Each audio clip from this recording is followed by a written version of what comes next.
നമസ്കാരം. പ്രപഞ്ചത്തിൻ്റെ സൃഷ്ടാവായ ബ്രഹ്മാവിനെക്കുറിച്ചും സംഹാരകനായ ശിവനെക്കുറിച്ചും നമുക്കറിയാം.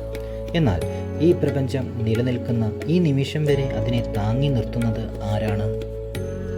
പ്രശ്നങ്ങളിൽ തളരുമ്പോൾ നമുക്ക് വഴികാട്ടുന്ന, ധർമ്മം ക്ഷയിക്കുമ്പോൾ അവതാരങ്ങളെടുക്കുന്ന ആ മഹാശക്തിയെ നമ്മൾ മഹാവിഷ്ണു എന്ന് വിളിക്കുന്നു. നമുക്ക് മഹാവിഷ്ണുവിൻ്റെ പ്രപഞ്ച രഹസ്യങ്ങൾ നോക്കാം. മഹാവിഷ്ണുവിനെ നാം സങ്കല്പിക്കുന്നത് പാലാഴിയിൽ അനന്തൻ എന്ന സർപ്പത്തിനുമേൽ പള്ളികൊള്ളുന്ന രൂപത്തിലാണ്. എന്താണ് അതിൻ്റെ അർത്ഥം? അനന്തമായ പ്രപഞ്ചത്തിൻ്റെ പ്രതീകമാണ് പാലാഴി. 1000 തലയുള്ള സർപ്പം നമ്മുടെ അനിയന്ത്രിതമായ ആഗ്രഹങ്ങളെ സൂചിപ്പിക്കുന്നു. ഈ തിരമാലകൾ നിറഞ്ഞ ലോകത്ത് എങ്ങനെ ശാന്തനായിരിക്കാം എന്ന വലിയ പാഠമാണ് ഭഗവാന്റെ ആ രൂപം നമുക്ക് പറഞ്ഞു തരുന്നത്. മഹാവിഷ്ണുവിനെ കൂടുതൽ ജനപ്രിയനാക്കുന്നത് അദ്ദേഹത്തിൻ്റെ 10 അവതാരങ്ങളാണ്.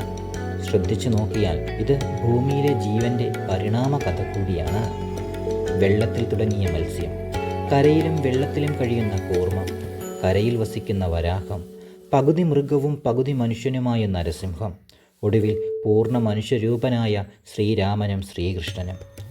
ഓരോ യുഗത്തിലും ലോകം നശിക്കാൻ തുടങ്ങുമ്പോൾ ഭഗവാൻ ഓരോ രൂപത്തിൽ അവതരിച്ച് നമ്മെ സംരക്ഷിക്കുന്നു. ധർമ്മം നിലനിർത്തുക എന്നതാണ് ഈ അവതാരങ്ങളുടെ എല്ലാം ലക്ഷ്യം. ഭഗവാന്റെ കൈകളിൽ 4 പ്രധാന വസ്തുക്കളുണ്ട്.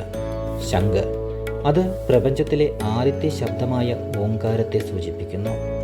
ചക്രം, കാലചക്രത്തെയും തിന്മയെ നശിപ്പിക്കുന്ന ശക്തിയെയും സൂചിപ്പിക്കുന്നു.